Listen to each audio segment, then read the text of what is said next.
Hello, my name is Harry Powell and I'm here for SevereMMA. I am joined by the undisputed Cage Warriors Flyweight champion, Mr. Sam Creasey. Sam, how's it going?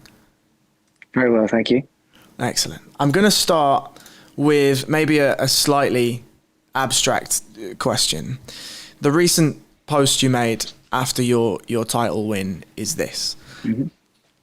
Be more concerned with your character than you are with your reputation, because your character is what you really are, while your reputation is merely what others think you are. Can you talk on that just a little bit, please? So fighting is my life, right? Is what I do. Martial arts is my life. I surround myself with it every single day. But for me, like, you get portrayed in a certain way as a fighter. And you get thought of, with a set pattern of thinking from a lot of people, I believe. And my goal has always been to show that I'm just human, that I'm a good person, and that I'm not what all the stereotypes say you should be. And then I spend every day of my life just trying to be a better human. I'm the same as everybody else. I make mistakes daily. I fail many times on that same thing, and I have to check myself constantly and just try to be better. So I think if we can go down this rabbit hole just a touch. You mentioned there that there are some stereotypes that people define fighters as, and then you mentioned that you're just looking to prove that you're human. If you could maybe list some of the stereotypes that you feel pressure to be as a fighter, and equally if you could then discuss what you think it means to be human in a counter to those stereotypes. So, I mean, the sport has evolved since I started. Perceptions have changed somewhat. When I began, I was only ever thought of as a thug, a hooligan.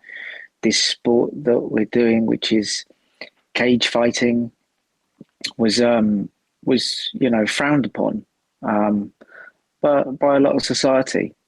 That has changed over time, and it's more for everybody now. But there are still certain stereotypes that kind of go with the sport that people expect of me. They expect when they meet me that I'm going to behave in a certain way, or that I'm going to act perhaps as like the big man, or have a chip on my shoulder, or have to tell everybody how good I am or how wonderful I am. And the biggest thing I've found is people wouldn't even know I was a fighter, apart from the ears, until they find out from somebody else often. So how do you think that relates? Because there's a duality there, right? And that duality is that you are a martial artist. You defined yourself as walking through life with martial arts as a pivotal point. So how do you try to represent the way that you embody yourself in a positive way? And how is it that you present yourself in a way that people don't define you as the macho, the alpha, the egotistical, the stereotypical quote unquote fighter, without, obviously, when they look at your ears, they know something's going on, right? I want to be a good role model. I want to be able to speak to everybody and not just have a certain audience. It is part of being a good human, as I put it, and trying to be better every day. But your character is very important. The way that you conduct yourself is very important to me for people's perception.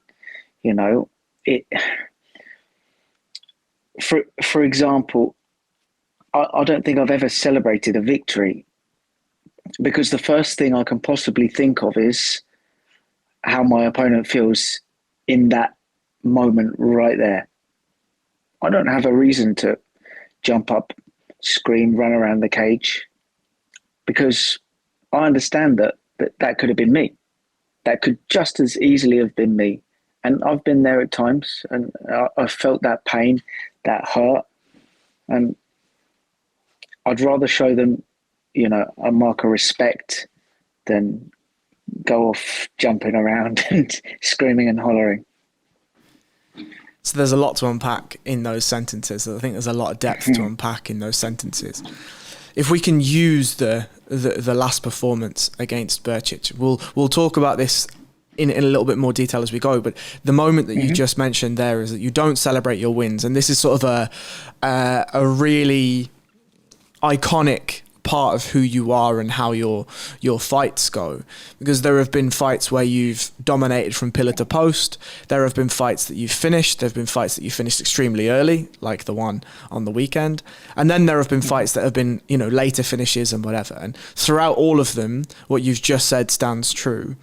In this specific fight, obviously you finished Brčić pretty quickly, maybe quicker than you expected, maybe quicker than us as expected. There was a moment immediately after where you bowed to your opponent and then you looked at him with a depth, and that gaze showed, I think, one, who you are as a person, but equally you were communicating to him non-verbally that you understood the position. And there was almost a sense of not just recognition and belonging in that sorrow, but almost a pity that he wasn't able to maybe show the nature of himself and the training camp he put together and who he was as a fighter. Can you speak to your reaction specifically from the Brčić match? I mean, you've put that pretty perfectly, to be quite honest. There is a moment, the fight stopped. I want to show him, first of all, my respect by bowing to him. But then I'm going to take a second, because I don't know how he's feeling initially. I don't know what reaction is going to come out of him. But I looked at him and I just felt like I was saying to him, I know. Yeah, I know how you feel right now, because I've been there in the exact same spot. And I understand where you are, where your head is right now. And I just, I embraced him, and then we spoke just briefly, just to say, like, thank you, respect, etc. But it was more, a fighter's the only person who's going to understand how he's feeling in exactly that moment. Because it's not so much the fact that he lost. It's not so much that because, he's lost before. It's that he's not been able to express himself, to show any part of what he's capable of. And I can understand that same feeling, just to be lost almost in that moment. Right. And I think the level of empathy shown has such a gargantuan weight and shows some of the depth of beauty that this sport really can offer. Not just from the beauty of the finish, not just from the beauty of the setup to the finish, not just the beauty of the way that you handled yourself walking to the cage when your name was being announced, but equally the level of empathy that you can portray for a man who'd put in a significant amount of time and an extensive amount of time prior to signing a contract with your name on it to separate people from their consciousness, to separate people from goals and achievements. And that empathy is one of the things that I think is one of the rawest and most damning situations that can happen in MMA. Is there something that you take from those moments? Is there something that you can take away from the embrace on Saturday night when you were both kneeling after you'd got your win?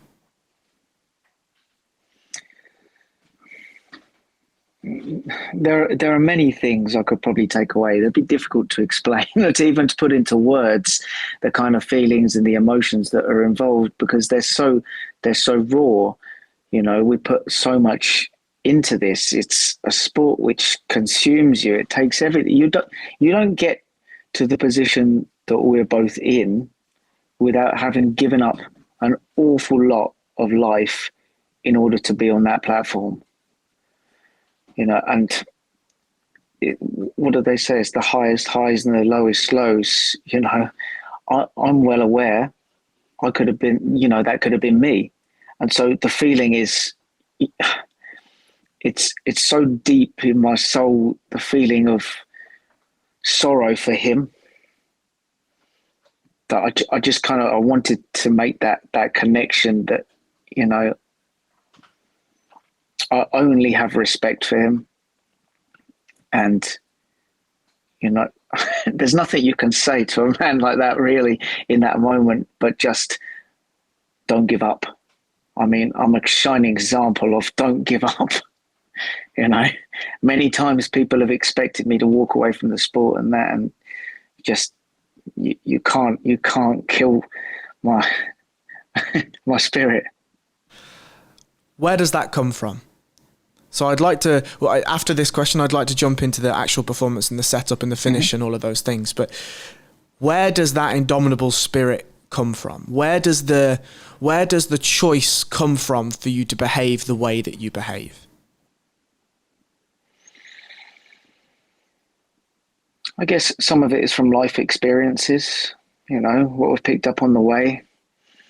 That never say die attitude. I had a funny start to the sport, a funny way of falling into the sport and watching it evolve. And I've seen so many amazing fighters who I grew up watching maybe take a step back when I could feel almost like their big moment was just hang on, come on, it's gonna come. You know, and they take a step back and they'd start to drift away from the sport and you wouldn't hear from them again. And there are so many athletes like that out there they could have been world champions. They could have been something absolutely great, but they took that step back, and I can't do that. It's not within me to stop.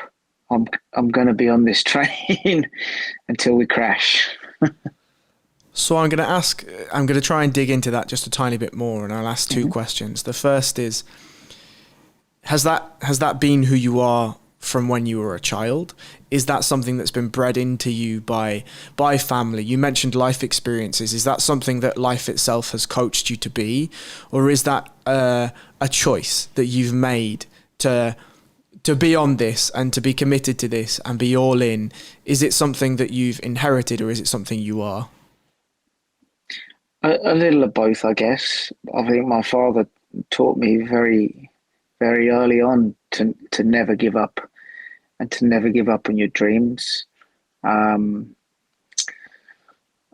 I came very late into this sport, really. I didn't start any martial arts until I was 21.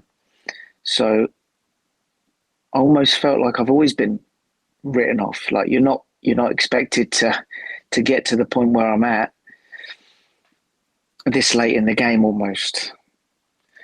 And so I felt I've had a point to prove forever since I've started.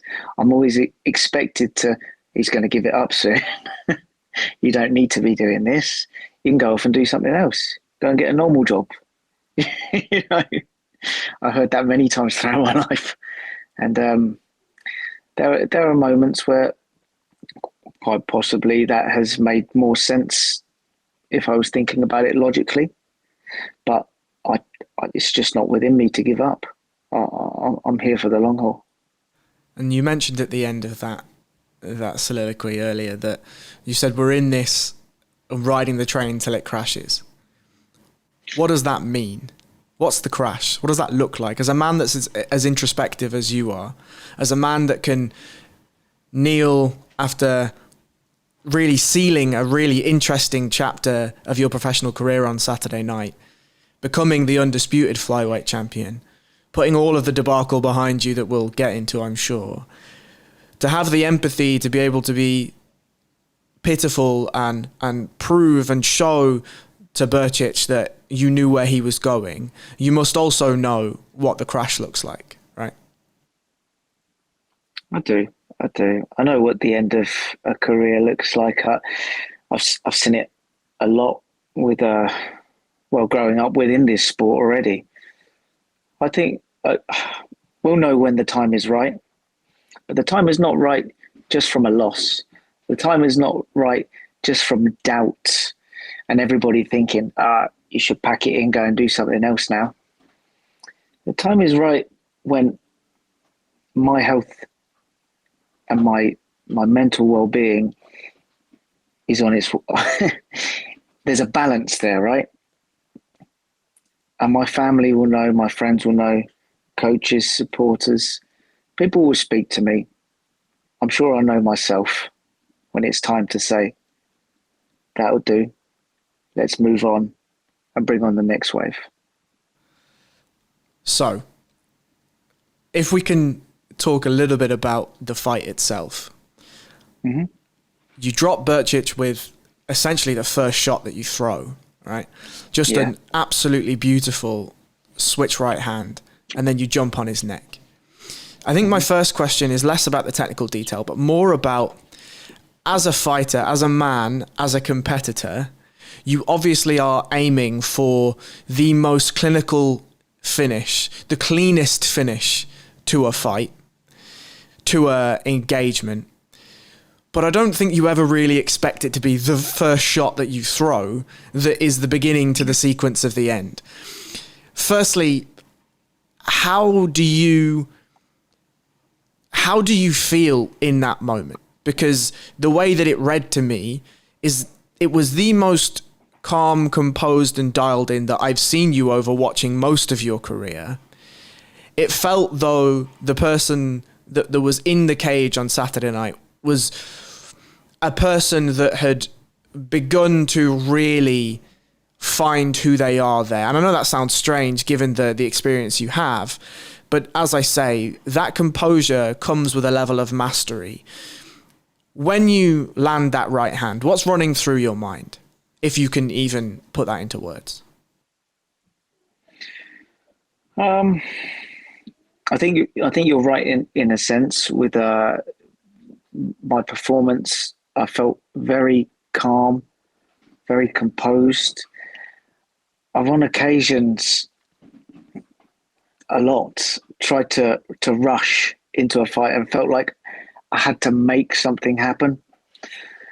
For this, I felt so calm in there. I was just relaxed, watching how he moved, just observing his footwork first, how he would switch from the orthodox to the southpaw, trying to catch that low leg. And it was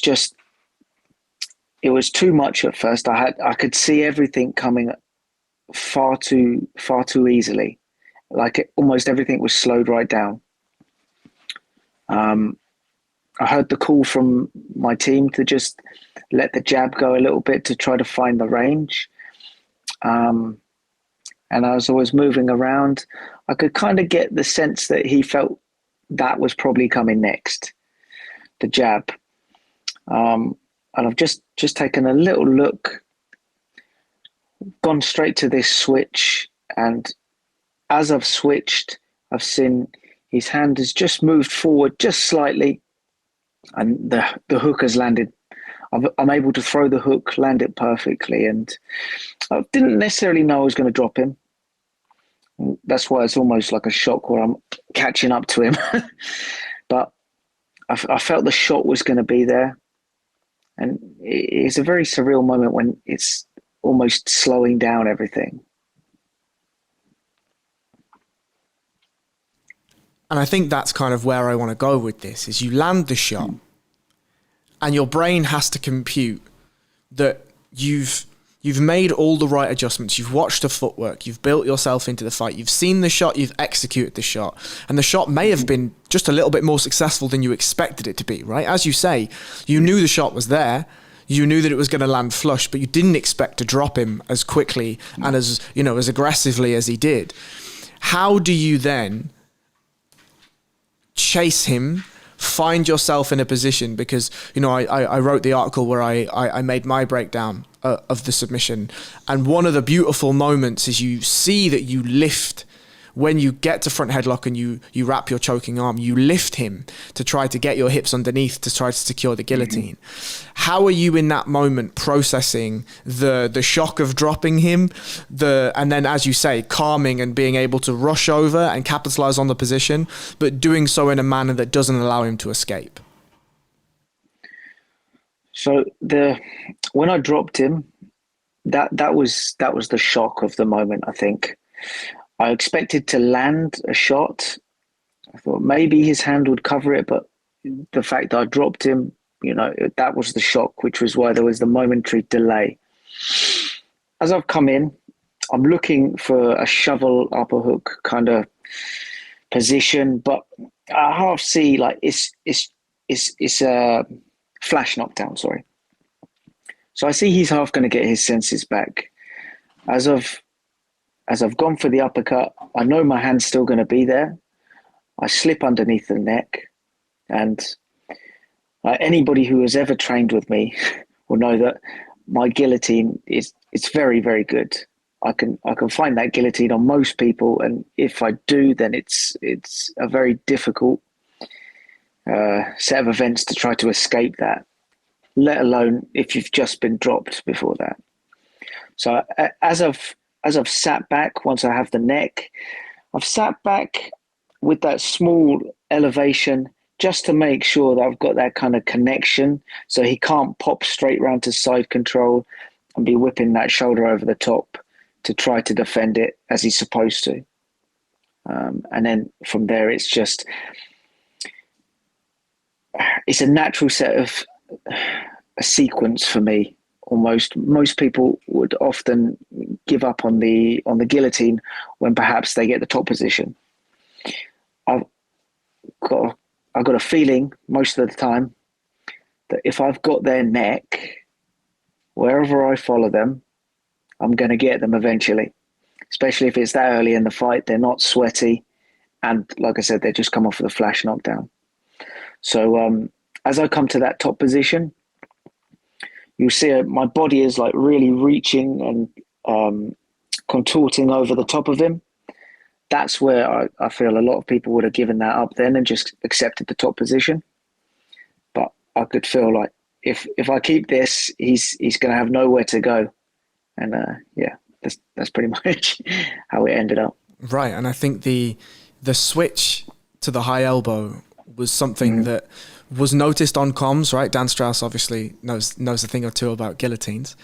But I think that switch, when you felt that you didn't get the immediate purchase of a leg entanglement that you maybe would have wanted in a perfect scenario, that switch was your fail-safe, right? Because you could follow him, you could monitor where he was going, and even if he did pop to side control, that high elbow's still on, right? Yeah, that's right. Gorgeous. That's right. It's that's my go-to, so... Yeah, I mean, I love it. I absolutely love it. So, I wanted to switch this slightly, and I wanted to maybe drop it. Maybe I should have dropped it in earlier, but I'll drop it in now. You mentioned that the words exchanged, the respect, the empathy that you gave Brčić was because you noticed and you felt the Luke Shanks performance and Samir Fadin and losses before. You know what it's like to be there. One question that I'd like to talk about, and something that we've discussed on the SevereMMA channel, is around damage taken and damage dealt. And I find this to be a very interesting topic to bring to you specifically because of the way that you perceive fighting and the way that you perceive martial arts. How do you, as a man that wants to portray himself as a good human, by whatever function that is. How do you perceive the damage that you inflict on training partners and opponents, and equally the damage that you take from training partners and opponents in these contests? That is that's a battle daily for me, often. The further I get into my career, I think, like, the less of that killer instinct perhaps I'm perceived to have. What I have to make sure I do on fight day is make sure that I correct myself, and I understand this is just competition. It's short term. There's nothing more than what we're going to do in the heat of the battle. And then afterwards, I'm going to wish this person happiness, health, and a safe journey. But it's difficult for me because I don't want to hurt anyone. I really don't. I don't know whether that's to my favor at times or not, but it's something that I have battled with for a long time. And when I'm in competition, it's a case of, this is the next 25 minutes. That's it.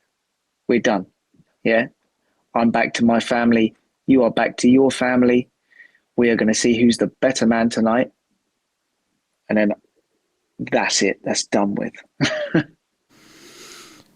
Do you think that some of the propensity for submissions is due to not wanting to accentuate the damage on an opponent from a striking perspective? Now, I'm not saying that Brčić, as you already said, it was a flash knockdown. It wasn't one where he was significantly removed from his capabilities. It was just one of those perfect shots that land in the perfect spot. Your legs drop, you are where you are. But you could see that he immediately was looking to get to a wrestle-up situation. The uppercut and the post was, we've already talked through that. But do you think that there is a conscious or even an unconscious decision made by you that when you've dealt enough damage to get to a merciful end to a competition, i.e. a submission of some form, do you think that you opt for that more now than maybe you would have previously?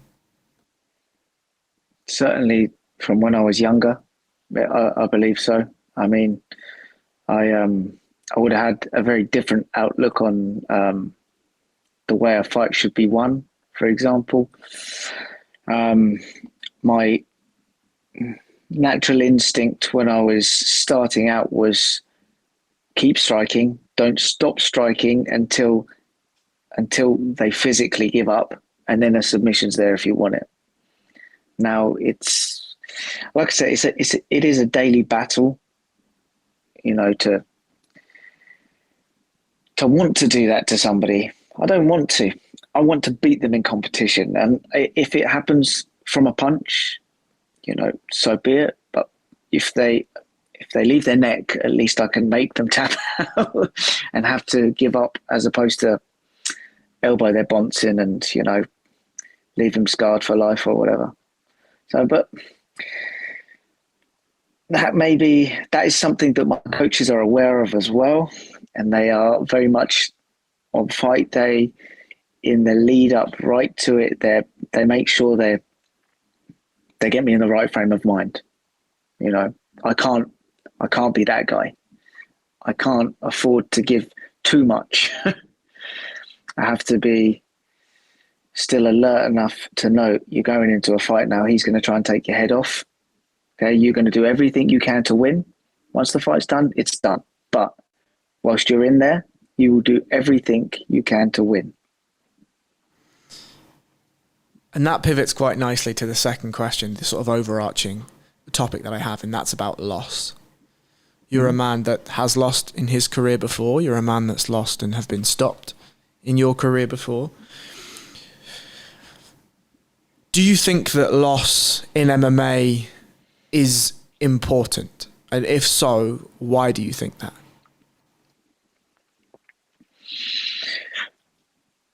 I do.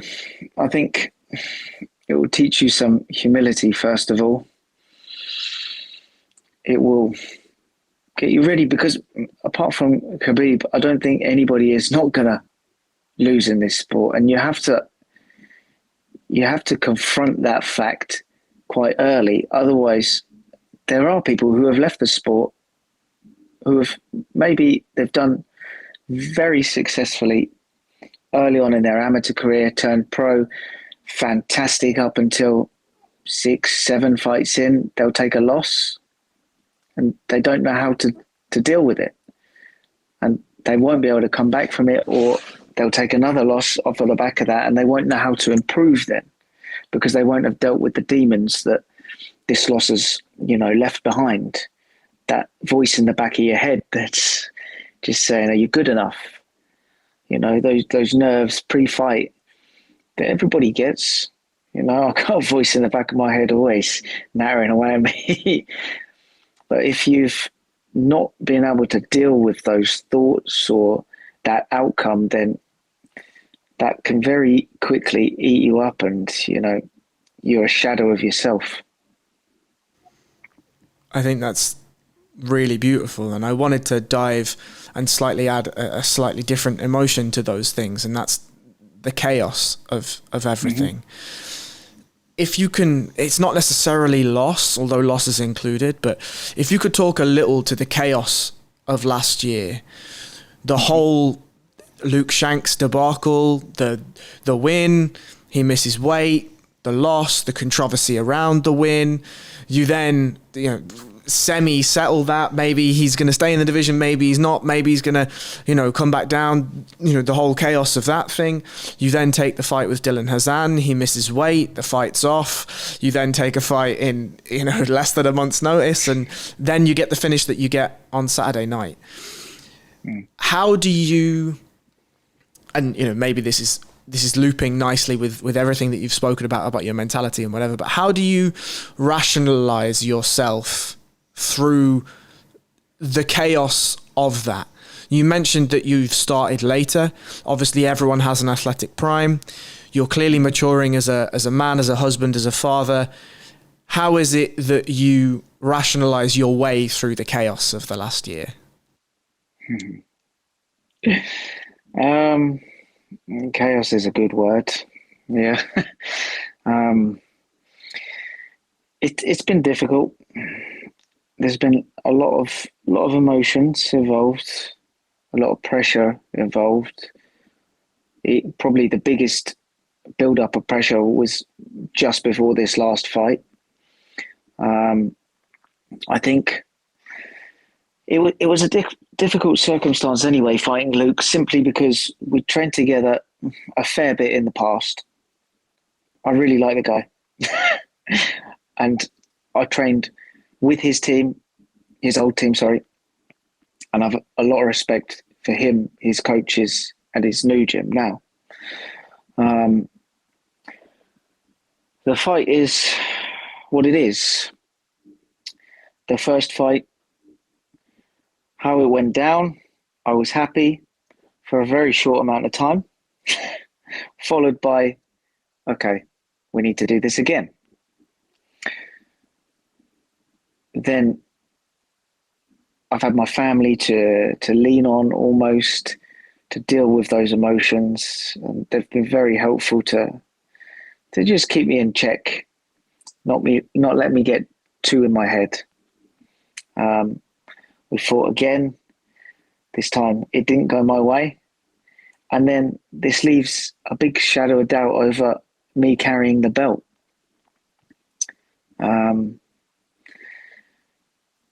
Going into this year now, I started off, right, I want to fight. I need to correct these things. Dates-wise, it hasn't worked out perfectly for me, so I've missed a couple of shows, which I had liked to have got on, which meant there was more pressure building. So I'm thinking, okay, right, you're halfway through the year now, you've not had a fight yet. Get round to the Dylan fight. the missing weight was just like, well, I'd already discussed this with the team beforehand. They said, like, you can't accept the fight. It's the silliest decision.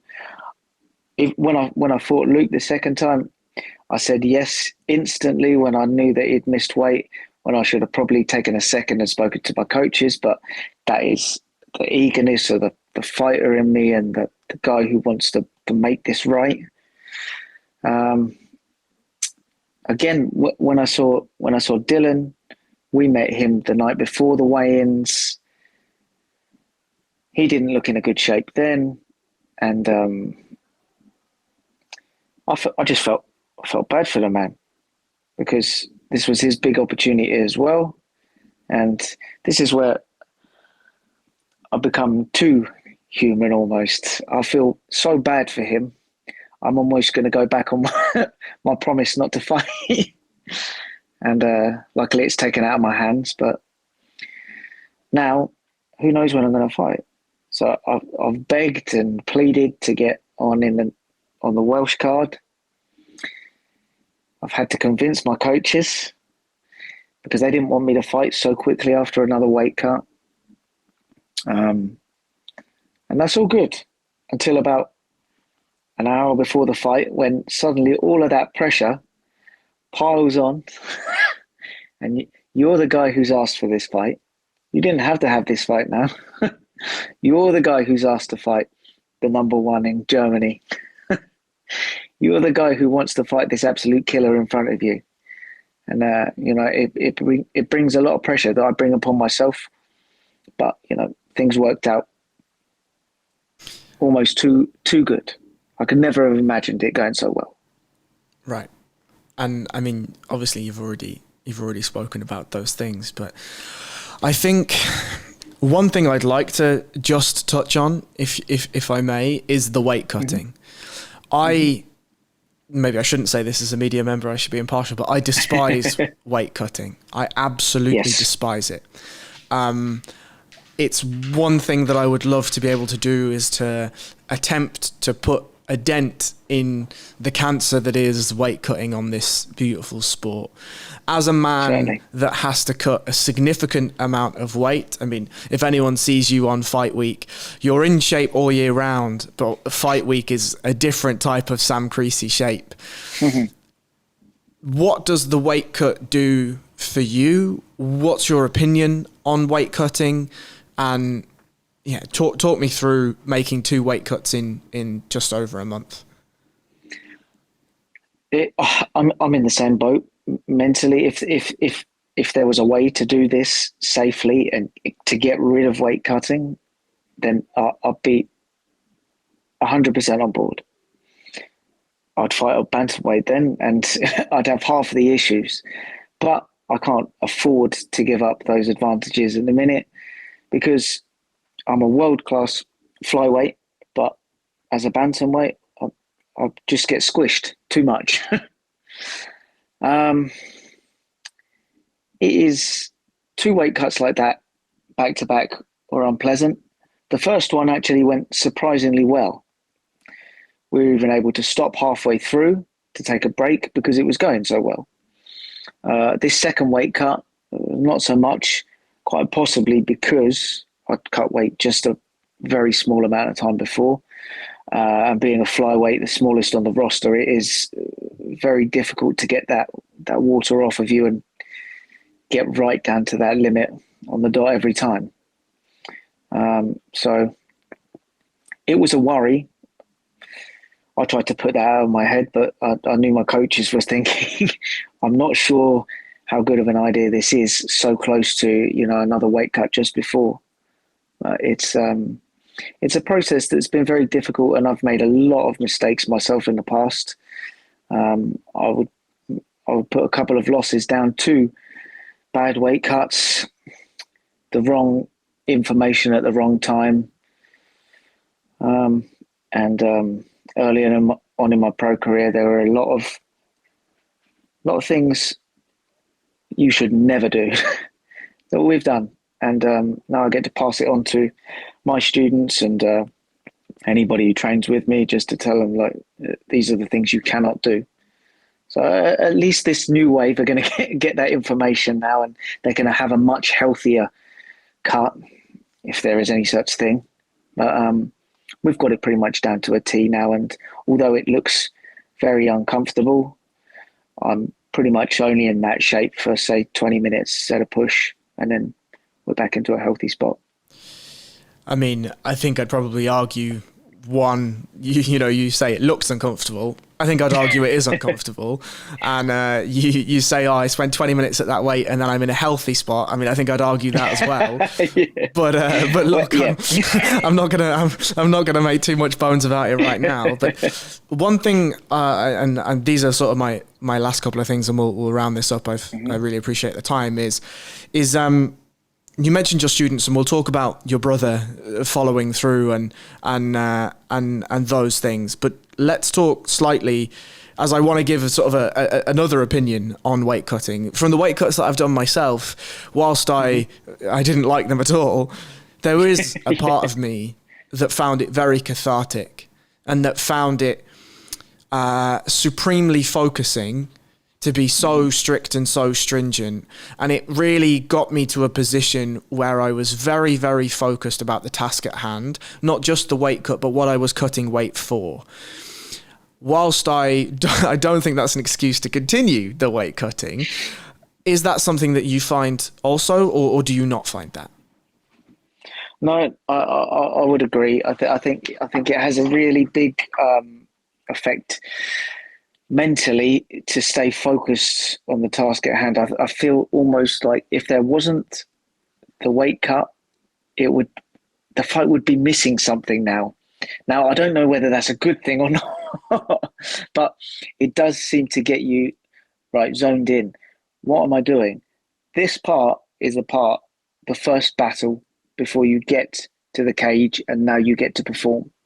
So it feels almost like it's a ritual that has to be done. I've had fights before where I haven't had to cut weight. I've managed to diet myself all the way down, but that's another issue when the guy comes in a lot heavier than you. So I do think it helps. It helps with your, if you've not done a big weight cut anyway, it can help you mentally. If you do too big a weight cut, then it can break you, and you're half the person the next day. It does. I think it does have a place. Unfortunately, I don't know the way around it to make it better, to make it healthier, make it safer for everybody. I mean, I'll give you my idea, and then the problem with my idea is funding, right? My idea is, if you say the California State Athletic Commission, right, one of the more flexible commissions in the world, if they were to employ a team of people, a couple of vans and a couple of decent scales, they go out on a random period to gyms, they have a roster list, people that are training in certain gyms that are, in the UFC, let's just say, that's the easiest one to point out, and they go and they test people's weight 6 times a year for 2 years. They then take an average of that weight. Whatever that average is what they're commissioned to fight at. And that's it. Now, there are obvious resource problems there. Where do you get the money for the scales? Where do you get the money for the employees? Where do you get the money for the petrol and all of these things? Obviously, those are problems. My answer to that, specifically for organizations like the UFC, is that the California State Athletic Commission just charge more to commission the event for the UFC. Let's say it's 50 grand. What's 50 grand to the UFC? It's nothing. It's a drop in the ocean. Now, I understand that for other promotions, 50 grand is an exorbitant amount of money. So maybe that doesn't do the same thing. But in the same way, I feel like the UFC sets a lot of trends in MMA still to this day. It is the pinnacle of the sport, and I'll ask you about the UFC shortly. But what do you think of that idea as a fighter? Is that something that you would be comfortable with? Because obviously, fighters would then have to be randomly weighed at significant times through the year. Is that something you'd be comfortable with? I would. It would probably help with managing a diet for a lot of these guys, to be quite honest, because, you know, they can be in shape for a fight, and then immediately after the fight, they're terribly out of shape, and then they'll walk around camp probably, I don't know, 10 kilos heavier than they normally walk around in camp.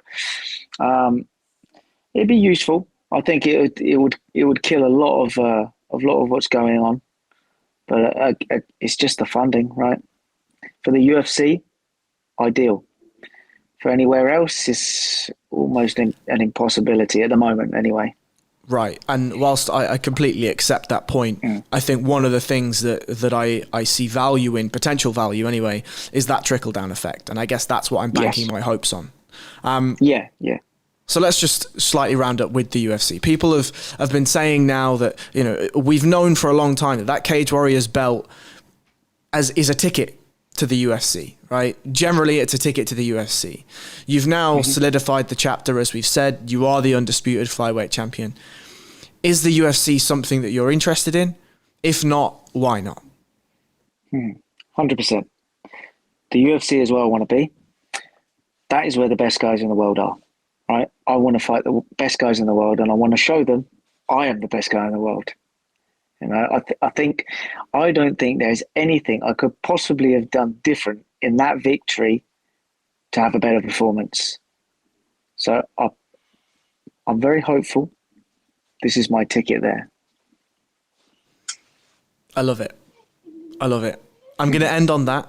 What I will say is, please, if anyone has been living under a rock and they don't know how to find you, please tell people where they can find you and they can follow you. And if there's anyone that you want to shout out, anything you want to say, the floor is yours. So go for it.